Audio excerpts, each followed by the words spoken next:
Today is a very, very special interview. We are having a unique and special guest. I'm going to interview, no, not the bear. I'm going to interview me. So, welcome me, Mr. Ahmed Barakat.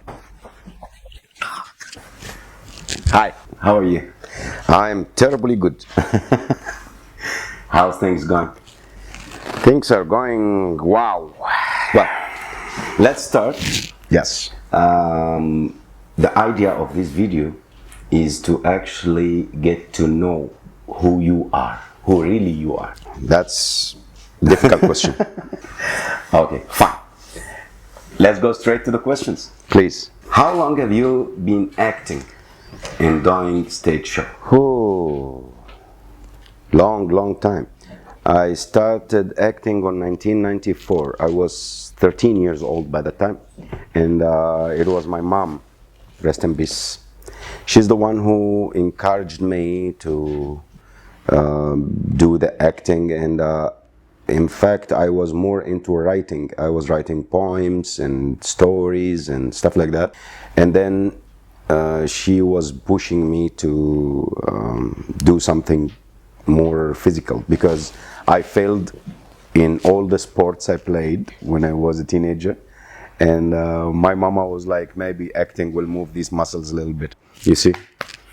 Tommy. The second question is, can you tell us a funny situation or a funny story, something happened while you were shooting maybe, or from the audience, or tell us something very funny. Well, there is so many funny stories. In fact, behind stage, on stage, whatever you like. Well, I can remember that I have been participating in the Sharjah Theatre Festival for more than 8 years. And every year they have this awards party where everybody gets the winning prizes and blah, blah, blah. And the distance between my house to that party, it's something like 2.5 hours driving. So every year I go to the final party, very excited, well dressed, waiting to hear my name. For 8 years, I got no rewards. And the only year that I decided not to go, that was the year where I got the prize of Best Actor. It was 2018. So everybody was asking me, are you coming tomorrow? Of course not, I'm not coming tomorrow. And then tomorrow, at the time of the party, I got like 200 phone calls. Where are you?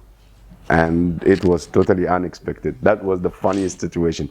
I was waiting this for 8 years, and when it happened, the director went down to receive the prize on my name. I really wished to be there, but you never know. And there was also one of the funniest situations. It was a very, very important show. Al-Hajjaj. Al-Hajjaj is a character of, you can call it like Rasputin of Arabic world. And that was one of the very hard characters I was doing. Very serious, very bloody philosophy of life, a killer, a murderer. And I did very good the whole show until it comes to the last 2 minutes of the show, and my wig fall down.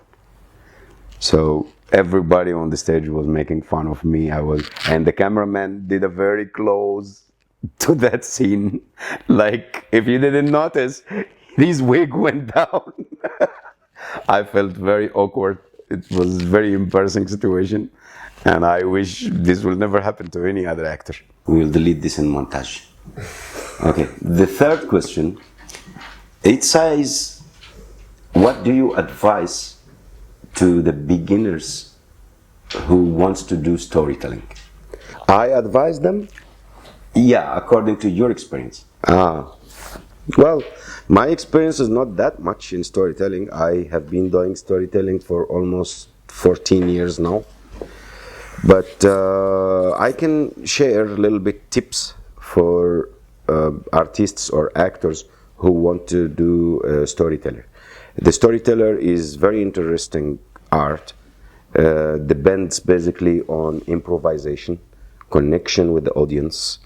So advice, I cannot advise somebody because I'm way smaller than this, but I can share the tips where I had to learn so many things to become a little bit professional on storytelling.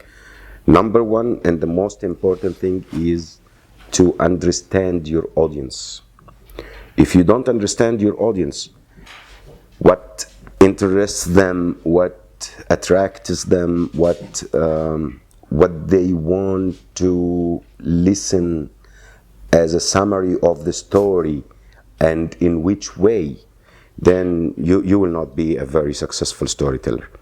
The first thing I do always is sneak from behind the stage and look at the faces to evaluate the ages, the nationalities, the culture, and then I start building up a bond between the storyteller and his audience. Once this bond is created, they could receive anything you can say. Sometimes the let's say the bond is not created strong enough, so either you lose the audience or they lose you. And this, I think, is the main point about storytelling, because it's very easy for anyone to open a book and read a story, but that does not deliver the message the way I am preferring to do. There's so many ways, so many artists are doing this. I have seen it. But to catch the interest from the audience, it's not easy. You have to understand who you are talking to and what message you want to deliver.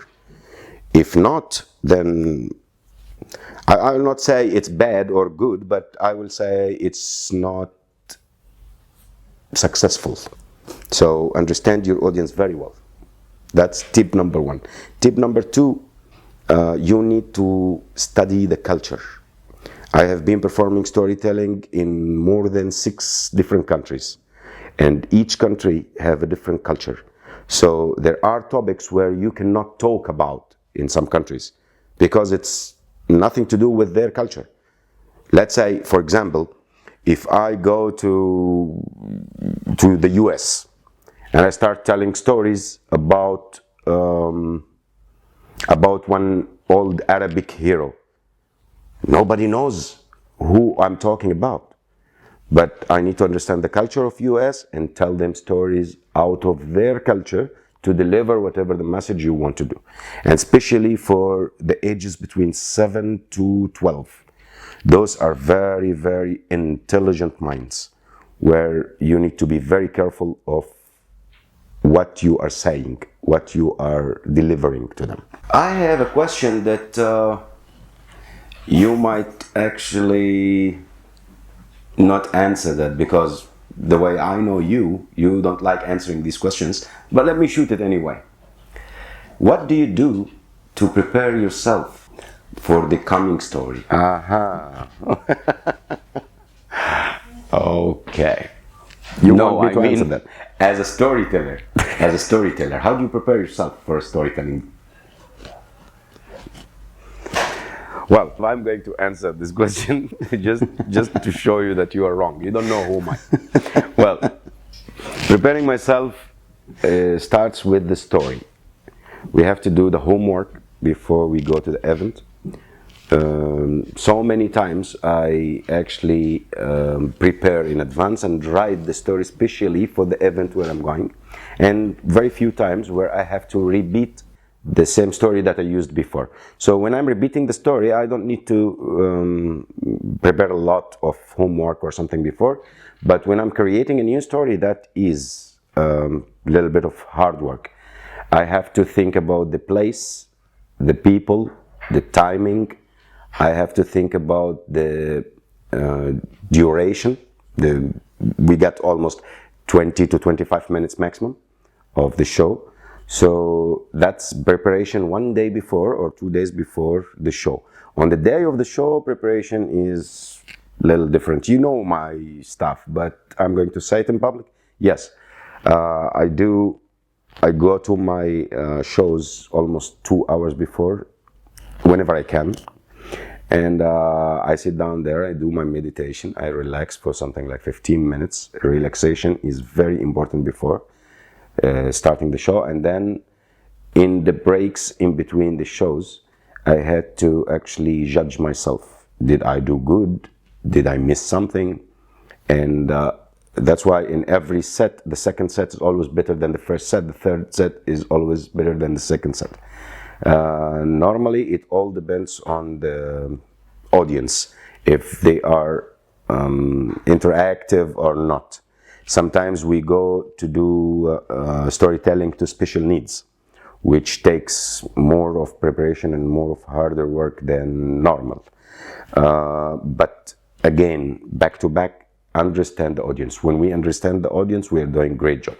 Well, can you describe the best moment that you felt for you, that you felt yourself like you are really into this moment? On stage, I mean on stage. Yeah. Well, it happened with me maybe 4 or 5 times, where you feel yourself on stage, you feel that you are not you. You are the role you are playing, or you are the character you are doing. We call it reincarnation. When you have this kind of full reincarnation, your subconscious start to tell you that you are not Ahmed Barakat anymore. You are this character, you are this role you are playing. And it's pretty dangerous unless you awaken yourself up, not fully. The 10% of awakeness which you always need to have on stage. Because, for example, I am doing a character of Antonio in Merchant of Venus. If I had the 100% of reincarnation, then I will behave and act like Antonio all the time, even talking to the actor next to me. If anything happens, like a sudden situation or something, I will not interact like Ahmed Barakat. I will interact like this character, and you never know what could happen. So in these moments, yes, it's actually the best enjoyment of any actor. Well, how many types of art have you been doing during your life? Oh, how many types of art? Well, I think I have done almost everything related to theater, because basically I grew up like a theater actor, and I think the theater actors are the ones who are qualified to do any type of act.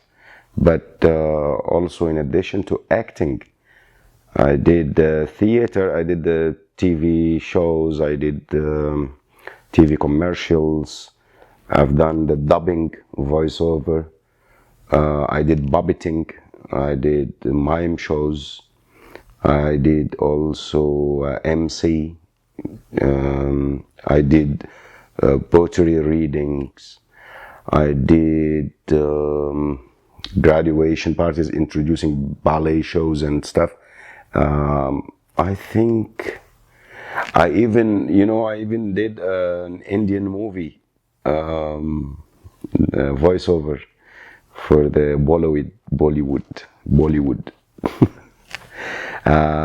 This is all. But the best I like to do, or the most favorite for me, is actually theater acting, any type of theater acting, and puppeting. Puppeting is very interesting. I like all kind of puppets. Like I did marionettes, I did gloves, I did even the small one-hand puppets, and what else? Mime. Mime is very, very interesting art, which I think is not being fairly marketed. The mime art is really deep and important, and I think we should give more attention to that kind of art. What do you think is the difference between the theater actor and the media, other media actor, like cinema or TV or TikTok? Well, I don't believe that there is something called TikTok actor. That's true. That's true. Let's be real. Theater, the main difference, that theater is teaching you that there is no second chance. You do your act, and So right it's away, different. in the very same second, you either get the appreciation or you get the deny. The audience are going to applause for you, give you a laugh at your joke, or else they might boo. So there is no second chance. I think in any other type of stand-up comedy also same thing, but I think in any other type of media production, it's an industry. You can always cut and retake.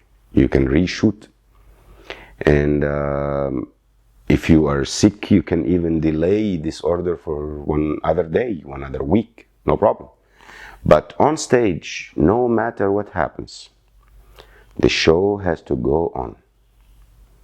If you are feeling headache, or if you're not feeling well, or if you are angry, you are sad, you are in trouble, you are overthinking, you are whatever, the show has to go on, because it's live show and you are not in a solo, you are not acting alone, unless it was a monodrama, but still there are people around linked to you, actors and actresses, and if you do good, you get your reward right away, and if you do not good, you also will get the disappreciation right away. That's what is the best, or what is the difference between theater and other arts, and this makes everything else easy, because in front of camera, the theater actor doesn't need more than 1 or 2 takes. But other actors, they can shoot for weeks.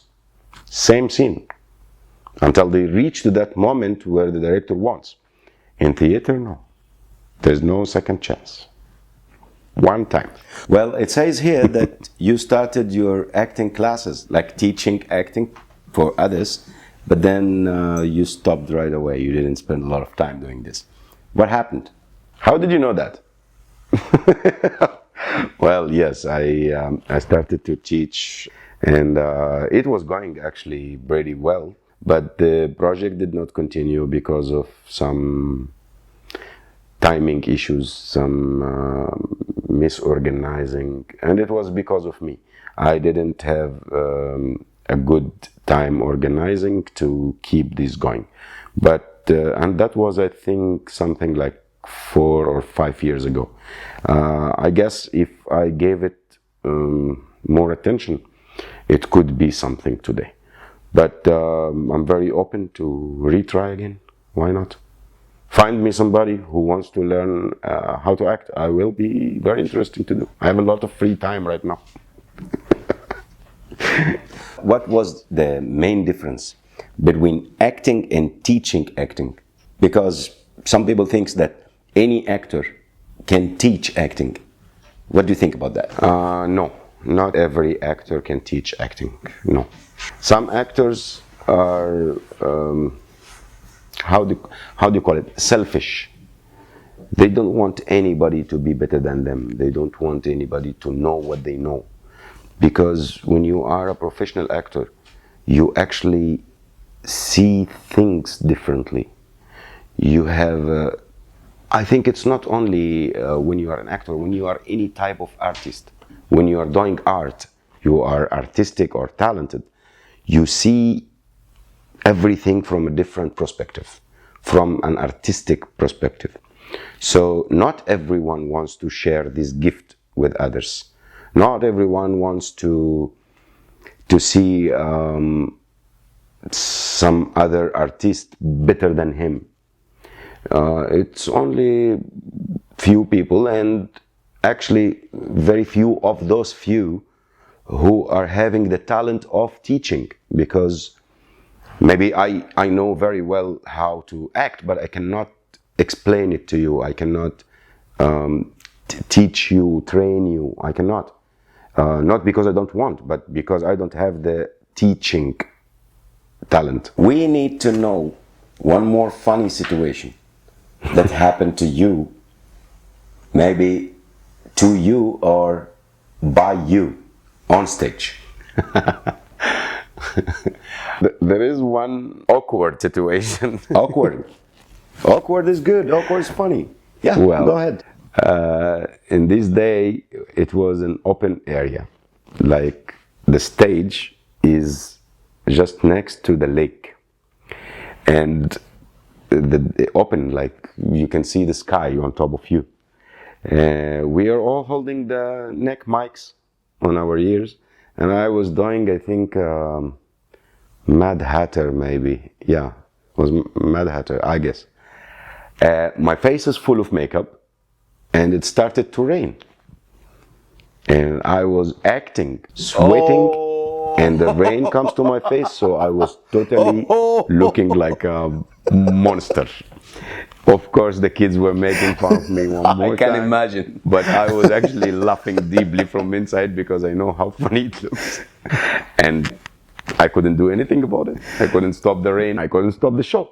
So that was one funny situation. You imagine, you know, when the girl is crying with the mascara drops, that was happening all over my face. So I was supposed to be the funny mad hatter. I became Mr. Yeah.